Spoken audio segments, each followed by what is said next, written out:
Supervision Simplified. Hi, Hi, I'm Dr. Amy Parks. and I'm Valarie Harris, and you just saw that. All of this as I was turning the mic up. Absolutely. We're so excited to be here. Welcome to the Supervision Simplified podcast. And here we are live from Virginia Beach. We're actually in the same room together today because we're doing some live interviews, and we are having a lot of fun talking at the Clinician Connection Conference. And we're also interviewing a bunch of supervisors here, so we're really enjoying that opportunity. And we're also taking advantage of the opportunity of being together to do some podcasting and having some conversations. And today we're also going to have a conversation about ethics and ethical violations in counseling as well as in supervision. And we're specifically want to talk about some ethical violations that we've heard of that are pretty, should we say, juicy. I would just say this is our first official episode of the Tales from the Board and or the news. You know, Right. they say hashtag they did what? Yeah, or hashtag what not to do. Yeah, Right? I still am like they did what? Right. Wait, what? Right, exactly. So I pulled up a couple things. One of them is the most common ethical violations of therapy. So in therapy, so I'm going to read those to you so that you can kind of get a sense of them. And these ethical violations. So let's just kind of set the stage. So everyone in our profession, as we all know, both as individuals that are licensed clinicians in every state in the country, but in addition to that, as supervisors, we all have the obligation to take courses in ethics. Right. And most states require us to take ongoing courses in ethics and renewing our understanding and our compliance with ethical guidelines. We have an enormous obligation to ethical boundary setting and holding in our work. And that's a huge part of what we do on a daily basis, minute by minute, is having awareness of our ethical responsibility. Yeah. Big part of what we do. And part of that is because, we hold a position of power. We've talked about this idea, and we're going to talk a little bit more about it, but we hold this position of power that we recognize that is often unequal with both our clients, but also with our supervisees, right? Right. So by holding this, that sometimes that power can be abused and potentially harm others, harm others in that power differential. Correct. And it also just misconstrues what a counseling relationship is and isn't, without the clarity around that. And so, all of the laws, rules, ethics are all intended to protect the public. And I think it's always important to remember that, because sometimes it can feel a little bit daunting and not really overwhelming, just kind of like, really? But then when you have to think about it outside of the context of what we know and what we've been trained to do and studied on and stuff, it's all in an effort to protect those who don't have the context, those who don't understand what a counseling relationship is, those who don't, many times it's not uncommon for somebody to be in a counseling session and go, "You're just like my friend, but the one I pay," and it's like, no, I know it can feel like that, but they don't know the difference. And so it's intended to protect the public. So even if the power differential was not used in a way that's harmful directly from that power, it's harmful to the profession because it misconstrues what the intention of the process is. Right, absolutely. And that relationship, that therapeutic relationship, that supervisor to supervisee relationship, it requires a lot of trust. And it requires a lot of vulnerability in both scenarios. So some of the common violations are, according to some of the research that we did for this episode, are engaging in dual relationships. So talk to us, Valarie, about dual relationships. Yes. So dual relationships are when you essentially are in a relationship with someone, and it's two different types of relationships at the same time. And the problem that can occur with that is that it can create a conflict by which you cannot be objective and hold the space from a clinical role, or you could potentially allow some sort of personal benefit that you could be getting with that to influence clinical judgment. Or here's a perfect example that I think of a lot is if you look at a lot of celebrities, this is a generalization and it's not intended to blanket everyone, but it's just kind of a known thing. A lot of celebrities get really poor care, medically speaking. Although they have a lot of privilege, they have the ability to hire all these people or have these experts. If you look at addiction, for instance, and how they end up getting access to all these, if they weren't celebrities, it's been kind of purported that a lot of times those same physicians, people would have probably said, no, that's too much. We're not going to do that. That's not okay. But because there's that influence, like the Michael Jackson, yes, the potential to benefit, things of that nature, it blurs the lines and it blurs it in such a way that then you are trying to benefit from that client or that patient and not able to make good judgment calls. So that is the potential of that. But the dual relationships, at least for the ACA, it says that you should try to avoid them whenever possible. It also recognizes that sometimes it's not possible. But it's always on the counselor to manage the boundaries of that and to set the tone and to really ensure that client is not being exploited. Well, and we talked before about the dual relationship of being a managerial supervisor and being a clinical supervisor, which happens often all the time. Right, it happens often by accident, sometimes on purpose, and can be, if not managed properly, can be very confusing and requires a lot of very intentional and clear conversation. Which, as we talk about some of these what not to do scenarios, if very clear conversations and boundaries were put in place, maybe some of them wouldn't have happened. Oh yeah, I would also say to that, one thing that I have noticed as well is where I see as a clinical supervisor supervising people or just understanding kind of how these things happen. It's sort of like treating couples where there's infidelity. It all starts with boundaries. Like, no one is above that behavior unless they have the right boundaries in place, And so one of the things that I often notice is that if clinicians, especially in private practice, solo practice, they don't have, and I'm sure it can happen in a group as well, but it's very isolating. You don't have a lot of support all the time. And if you're just seeing lots of clients and that is your social connection for the most part, it becomes very easy for the clinicians to start getting needs met for clients and not even intentionally doing that or knowing they're doing that. And so I would say that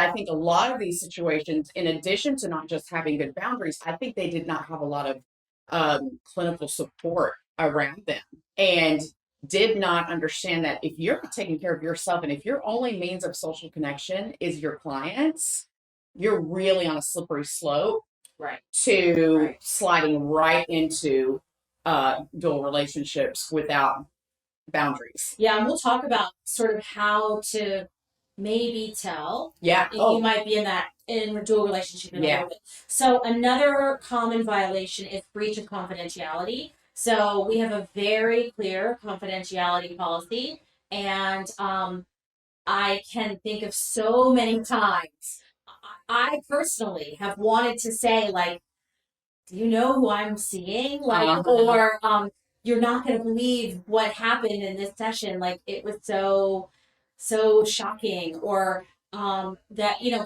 that is not information that you can share. That is, confidentiality is absolute. Yeah. And so breach of confidentiality is a huge violation, and often something that people can be extremely loose with if they're not properly maintaining. I want to just add something super quick to that.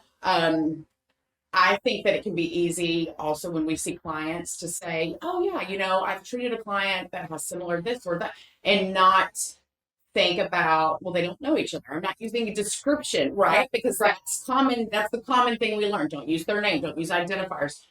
I have had so many clients who knew each other. Oh yeah. And I mean, see them on the same day, not even realize it. One's talking about one side of a story, and I'm like, oh yeah, and then get the other person later, and I'm like, they know each other. And then now I'm going, man, I've got to figure out a way to make sure they're not scheduled on the same day. I can't tell them, and so those are things they don't really talk about in school very often. And yet, what if I had stated, oh, yeah, well, I have this other, and they were able to connect it. So it's very subtle how that can happen. But to your point, when you're like, who I'm treating, it is nice if they come out, if you work at a treatment center and then they publicly say that they were there, because then you're like, okay, now they waive their privilege. Right. But Exactly. still, I feel like it's tacky, so I don't, We had two funny stories for me. So number one, we had two teenagers that were seeing the same clinician that ended up dating. Oh my gosh.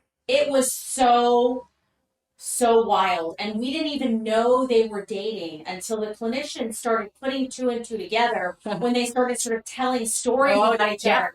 And they didn't even know they were seeing the same clinician. Weird. But they knew they were in therapy. But they didn't, and so it was a mess. I don't even remember how we resolved it, but we had to figure something else out because it was not going to be okay. Or I don't know if you've had that experience, or even your children. Like when my children were in school, like high school, I ended up moving my practice a little further away from where we lived because it was just starting to like mesh so much. Oh. And it wasn't, no one did anything wrong. Right. It was a small town and everything was just overlapping. I go to church and there's like, oh, and I go to this and that.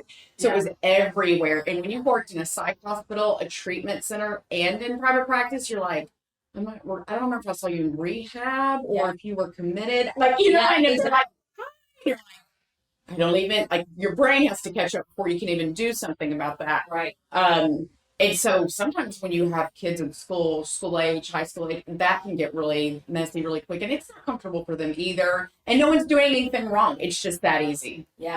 I have one client who was leaving session. So we don't have one of those scenarios where you can leave from a different door that you came into. Oh, yeah. So when they were leaving, their teacher was coming in with their child, the teacher's child. So my client's teacher was coming in with their child, and that was a mess too, because then they were like, oh, my teacher's here. And then, of course, they were asking about it all the time at school. But what we tell clients, that because we work with children and teens, we tell them, if we see, this is part of our confidentiality conversation, if we see you outside at the Safeway or on the street or whatever, we won't acknowledge you. Right. That doesn't mean we're ignoring you. It just means that if you want to say anything to us and you want to introduce us, we will just say, we're a friend of the family. That's all we will say. And if you want to say anything more, Can you tell about any scenarios? Because I definitely have at least one where I was out at a certain restaurant and just noticed and, ignored to not pay attention. And I mean, I'm telling you, these people this person fought and waited until I was up to check out and just, hey, I wanted you to introduce you to my family. This is my therapist. And you're just like, all the time. In the grocery store, all the time. Children will come running down the grocery store aisle, Dr. Amy. And then they'll scream, this is my feelings doctor, to the whole grocery store. Yeah. And I'm like, hey, hi. And if you're in a small town, people, just please get you a social network. Because I know when before I moved my practice out, I didn't want to go to block parties. Because I felt like everywhere I went there was a client. It wasn't necessarily their fault. It was, I felt awkward, which I should be the one feeling it. But it can also make you really isolate in those situations. Well, that's why people say that when you're a therapist and you go out, and they say, if people ask you what you do, you're supposed to say you're an accountant. So then nobody will ask you. I'm going to tell them I work for the IRS. Yeah, then no one will ever want to talk for anything. Okay, so another common violation is unethical billing practices. So, of course, overbilling, underbilling, insurance fraud. Mm-hmm. We hear about that a lot. Yeah. And I think that's unfortunate because we don't really work with a lot of insurance, but when I did, initially, some things are very clear in contracts and some are not. Yeah, I think they're not at all. And you're really expected to know a lot. And then you want to call network reps, you can't get straight answers. Right. And it's very unfortunate. It almost feels like it almost feels like a trap. Like they're hoping that you're going to mess that up. And I'm not saying that's the case. It's just really difficult. And I think it puts a lot of clinicians in a place where they don't want to take insurance. And I'm here to tell you people, we want care to be accessible. It's scary to take insurance because of so many rules and documents and things, and they're all so different, and it's very hard to get in touch with people and get the right answers. Well, and a lot of insurance mistakes, and I'm not going to even say fraud, because there is fraud, and fraud is there's clear fraud, and that's different. And we can it has to be intention. We can talk about clear fraud, but a lot of insurance mistakes are clearly unintentional. Yes. And they come from the fact that insurance is extremely complex, and it's so complex that the most of the time clients don't understand their own insurance, right? And then they expect us to understand it, and I'm like, really? Like, I don't even have any clue. Yeah. So that's another. Okay, the most interesting one, sadly, but the one that's the juiciest, of course, are the sexual relationships, which are absolutely, positively not allowed ever for any reason in any way, shape, or form. But they absolutely, positively often happen. We're gonna dig into. You say they're not allowed. They're not allowed with current clients, and that's all. And I think that needs to be stated. They're not allowed with current clients. In the state of Tennessee, 5 years after someone has been your client, you can absolutely do that. Now, I don't as know long as you document it and you have. But to me, I'm like, absolutely not.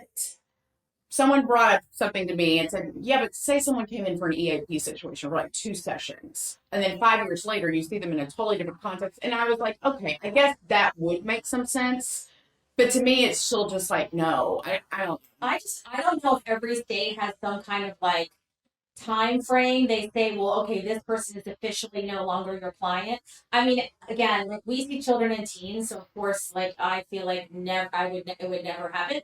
But I do think that that's very curious, and I think there are social work. I think it's once a client, always a client, or there maybe or something. I don't know. I know you're right. It's very varied. Once again, very varied. We want to know when you see this on your social feed. Tell us what your state rules are and what kind of stories you've heard, because we've looked up some of the discipline violations in various states, and the majority of them are sexual relationships with clients.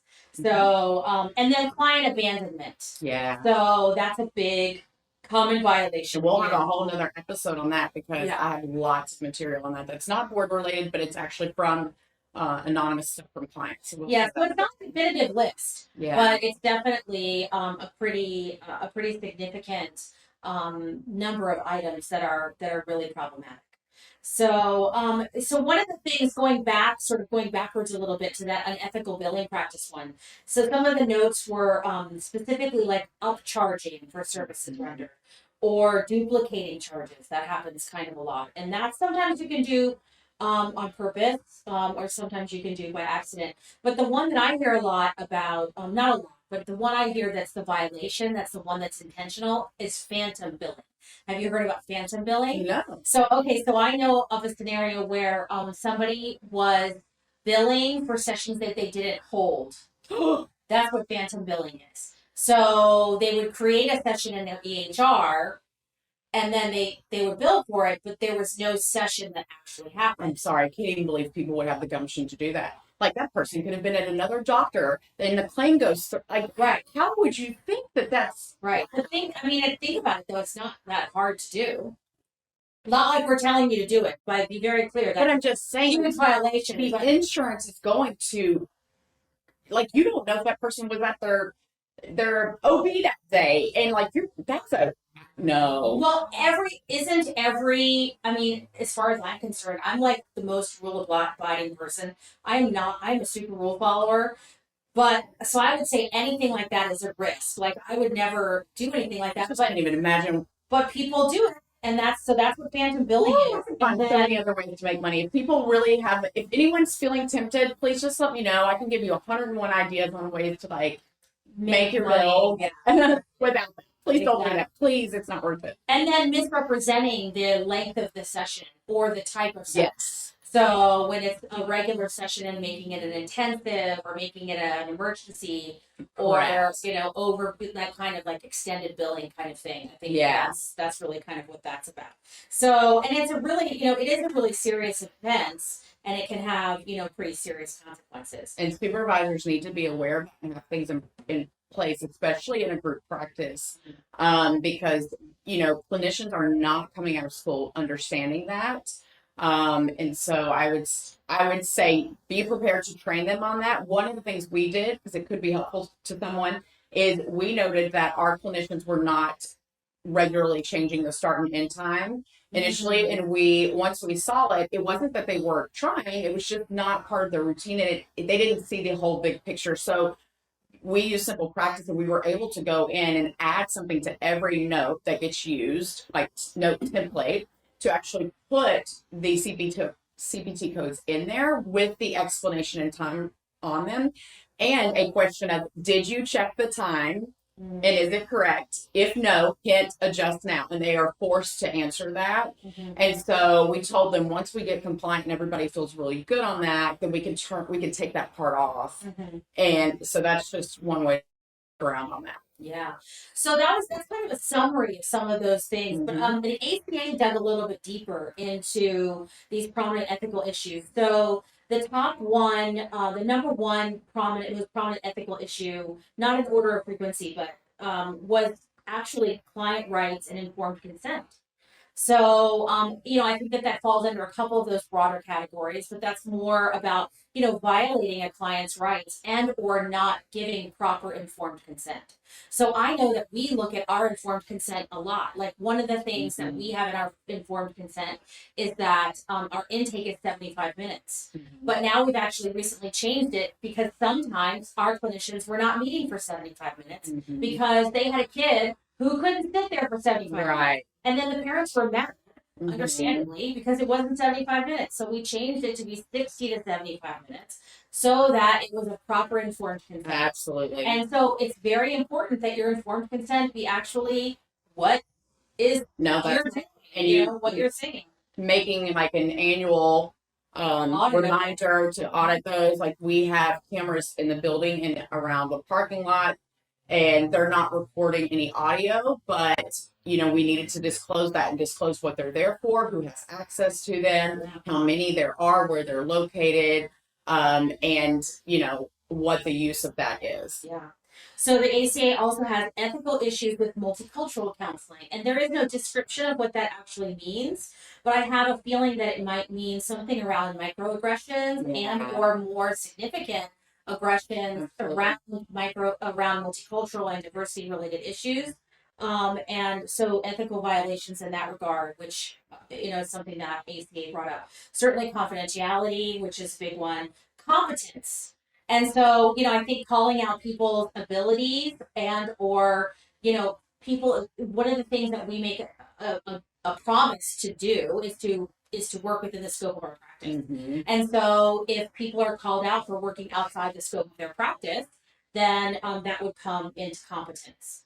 Working with multiple clients. So, I think that this is an area where people I think are confused, and I'm curious how you supervise this. So some people feel like if they are seeing a couple, that someone else should see the individuals, like each individual of the couple, like two other people. Then some people, like family therapists, might feel like they should see all the people in the family and then the family unit.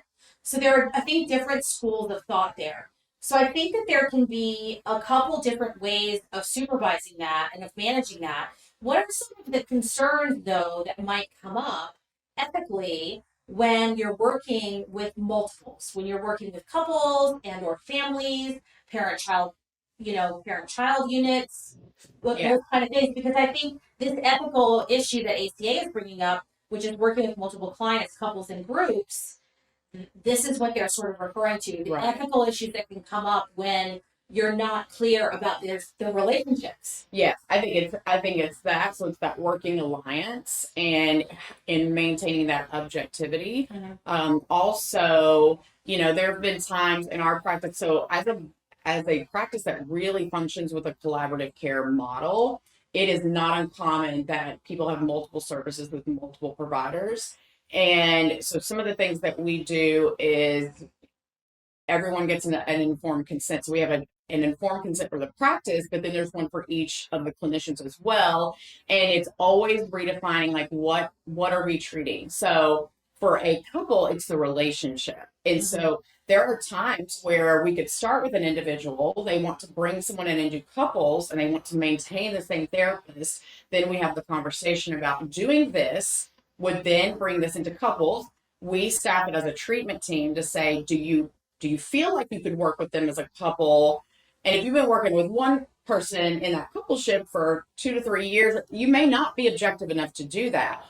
And how would we know that? What would you watch for? And being able to state that and allow the client to make that decision, or to say, you mean the clinician to make that decision? Or allowing the client to understand like this is something where if it's something you feel like be objective, here would be some times where it might not be. Likewise, being able to tell them like we can't uncouple this. Like, well, once this is coupled, we can't really uncouple it again in the same way. And also treating 2 individuals who are married. So there have been times where someone in our practice treats 2 individuals who are married, but not the couple. But that can get that could be okay, but it can also not be okay. And here's why. One is telling you one thing, one's telling you another. Those things may not have anything to do with each other or affect treatment, but at the point at which it does, even if it's something clinically, you could feel a hunch about something you want to address with that person, but if you know that the other person said it, can they trust that that's your clinical judgment? And at that point, you would want to have a conversation to refer out to someone else. So it's really about maintaining objectivity and always being clear on who the client is. Is it the family unit? Is it the family system? Is it a family session, a single family session? So you can have a client bring in a significant other, but in that situation, there should not be relational counseling. This should be focused on what you're treating that individual for, because it's individual therapy, and that person should be signing release for the person coming into the office. So it's always managing and keeping the lines of treatment clear on who the client is, what the objectives are. Even in our practice, if they're being treated by more than one therapist, there are very clear targets or things that that person's working on with that person that they are not working on with this one, so that there's not overlap. And I actually think that treating multiples, I think treating should actually be a grad school course. Because Seriously. in supervision, I would say that is probably one of the top 10 conversations that I have in supervision with clinicians. Wow. Like how to manage that kind of treatment structure with a parent and a child, parents and a child, 2 parents, 2 siblings. Oh yeah. Like multiples. Like how to manage multiples. Oh, I have a good one on that. So, or like in a situation where you have a parent coming with their children, right, who wants to do some parent-child interaction, just strengthening that relationship, so they're coming as a family unit, right, but the other parent, who is biological parent, has rights to those children as well, suddenly wants access to all of what's happening here, but they're not married anymore, so they're no longer part of the family unit, therefore they don't have that. But that can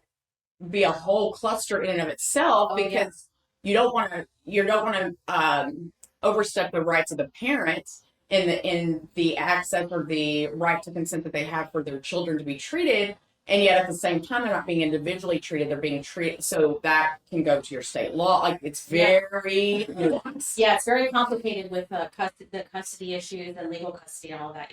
That could be a grant all by itself. And actually the next one here is counseling minors, because counseling minors, there's so many inherent issues with counseling minors, and the legal issues of the parenting relationship is extremely complex. We've already talked about dual relationships, working with suicidal clients. So many ethical concerns, or like landmines. What are they, with suicidal clients? Counselor training and supervision. Most prominent ethical issues, because so many, it's a big responsibility to be a supervisor.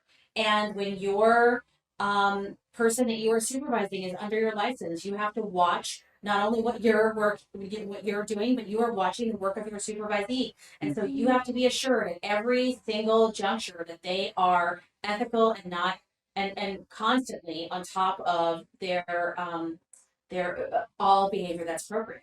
Yeah. So it's a lot. And it's a lot. If you've never reviewed a session of another clinician for an hour, a lot of times people are like, oh, I'll just supervise this person, this person, this person. And like, okay, that's spending 1 hour with them, a week, or if you're doing group or whatever, but who's going to be viewing their work? Like, they're just reporting one side of things. Like, are you really giving them the best quality supervision if you're not actually directly observing their work at some point? So you have to consider the time that goes into that.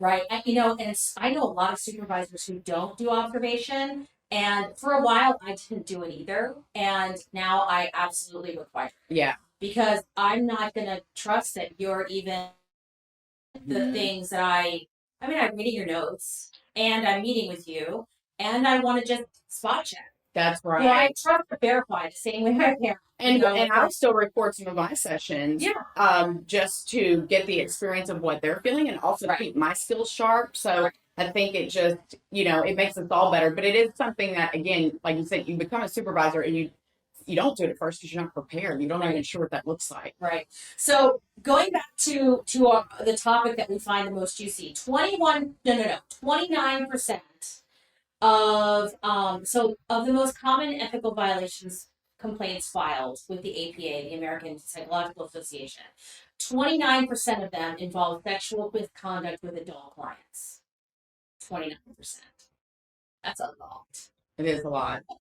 I've known that though. I knew that was a biggie. And sadly, 7% are sexual misconduct with minors. Oh my gosh, I cannot. Okay, it could be 17-year-old. Okay, no, we don't want to go there. We don't want to go there. But the ones with adult clients are interesting because when we did our research, we like to take a look with some degree of frequency at the discipline complaints of various states. And so when we were doing that, it's just so frequent to find violations of sexual misconduct. And what we find, at least what I found to be true, and I know that you have a couple that you wanted to share too, but what I found to be true is the stories are extremely convoluted. Mm-hmm. So, client A says this, and clinician A, B says this, and my interpretation of our conversation was this, and I thought that they meant this, and then I thought that they meant this. So there's so much nuance to the relationship, and there's no cut and dry. This is not, just sort of some fly by night kind of thing. It's like it seems like it's like a slow burn. Oh, definitely. Kind of thing. But not good. Another one I've heard of too, that I mentioned. So every Halloween, I usually do some kind of horror stories of supervision, and so one I've heard of,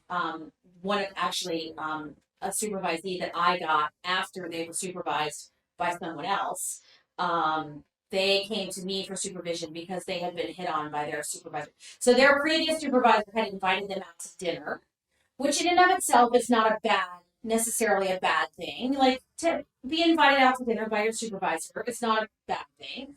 But to then, they were then hit on like sexually by their supervisor. Oh, wow. And so clearly then they appropriately ended that relationship. And, that was very upsetting, of course, to them. And a huge violation. I've even heard of people, and I'm wondering what you think about this, even just, I don't know, I feel a little bit icky about even consuming alcohol with your supervisees. I was having a conversation with someone about this recently, and I didn't want to be the judgy person, but I was like, I just don't think that that's a wise idea. Yeah, I have around that. Yeah. It just can lead to things that are just not right. Or even like if we've had like workplace retreats or something, if there was, something we're into like an Airbnb or hotel room, like okay, well, I'll say we're here. You know what I mean? Just because I just feel. Well, we don't do alcohol in our business, but I'm saying I'm saying like outside of, if we had something, if they're adults, they can engage if they want. But even being the owner of the practice and a supervisor, I almost feel that I need to remove myself to some extent just to allow them to like, I don't know, relax and be themselves and me not be in the mix. I just think, I don't know. So there was a time when like in a part of my supervision, there was a time where I do feel like had some not inappropriate. There were some times where I had some fuzzy boundaries with a couple of people. They were not inappropriate by any stretch of the imagination, but I think they were closer than was good for both of us, and I could tell that because when we were no longer supervisor and supervisee, our kind of relationship sort of ended badly. And I think that is sort of a sign that the boundaries were poor. Yeah. Because it's kind of like a breakup. It's like an ugly breakup. And so I think in those situations too, like any kind of alcohol consumption kind of makes it worse, and some level of like closeness that's beyond just being professional colleagues, it's just not good. Yeah. And so I think it's hard. I think it's hard because when you are an employer and you have people in your practice as well, and I mean, I know there are people in my practice that I've had them since they were practicum students. My assistant clinical director was my practicum student and intern, and she helps to run my practice. How can I not be close to her? Yes. Exactly. And although she's no longer under my supervision, it just like we're where we are because we developed these things together alongside each other. So it is weird, but I will say that she would always be the first to say, you're my boss first, and then my friend second. Yes. And I think that's the important piece, and that's the thing we have to be mindful of is that we have to know that other people understand boundaries, and it's not on us. We cannot assume those things and allow them to do those. We have to know that we know that we know that, or we have to set that tone. Right, absolutely. Yeah, so I think that's a big part of it, and thinking about understanding, having our own sense of understanding about where our boundaries are, but understanding too, and trusting that the people that we're working with have a sense of that as well. But the bottom line is being clear about our communication. And every time you switch a hat, I say I will switch a hat. So if I'm like, hey, this is me, the person right now, this is Valarie, this is not your supervisor, employer, woman to woman. Like, I will state that because I want to be clear that what I'm about to say is not to be construed with this role, or this role. It doesn't mean I don't feel it needs to be said or that it can't be helpful. I just want to make sure they understand it's not connected to these roles. Right. Absolutely. What, tell us real quickly about the horror story that you heard.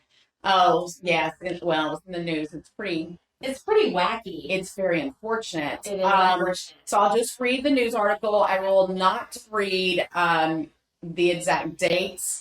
I will not read names or locations. No, or even the state. Yeah, because I don't want anyone who was privy to that or harmed by that to be reharmed in any capacity. So this was a clinician. I'm not even going to state what type of clinician, but that surrendered their license. I'll just use their, so we don't even know the gender, after admitting to having sexual and inappropriate relationships with clients. And okay, the license, let's see here. So this was a total of 4 clients that occurred over the span of about 6 years. Their client number 1 was, let's see here, attending group therapy for 4 years, it looks like, and had stated that there was approximately a 6-month long sexual relationship. Then client number 2 had been receiving treatment, and let's see, in group and one-on-one sessions. This lasts around 4 years. During this time, the clinician began some sort of aversion therapy for alcohol use. And the aversion therapy included hitting the client with a pie if the client had been using alcohol. It then progressed to taking videos of this client engaging in oral sex with the clinician.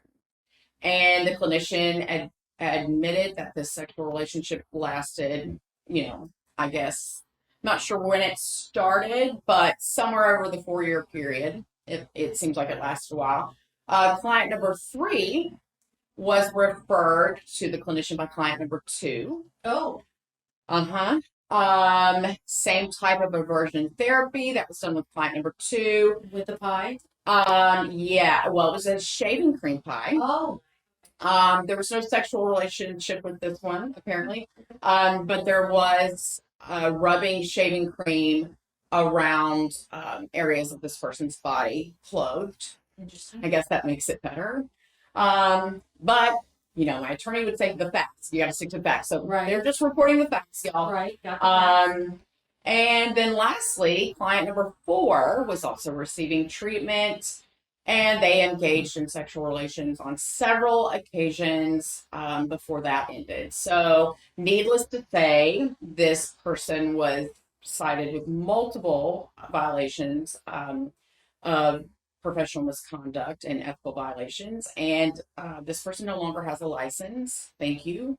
Thank goodness. And on that note, let's just make a statement that it's incredibly important to do background checks on your hires. And absolutely. When you move from state to state, and to check references. Yeah, do you think that the states are checking, doing background checks before they give license by endorsement, licensure? Like, I'm really curious. That's a great point. For our next episode, we're going to find out that is a very good point. Because we actually know of some people who have done lots of things that are state hop. Really unethical and then state hops. That's a real And the board says, what? We don't know if that happened with our clients. And it may not be our area of concern. So, on that note, thank you so much for tuning into this episode of Supervision Simplified. Remember that the revolution starts here, and we hope that you will subscribe to Supervision Simplified and share all of your tea with us and all the information that you know about supervision, and that you will share it with our Supervision Simplified podcast with your friends and your colleagues. We also appreciate your comments and your stories and your feedback, so be sure to be talking about what interests you so we can be sharing it as well. Until next time, keep on simplifying and elevating your supervision.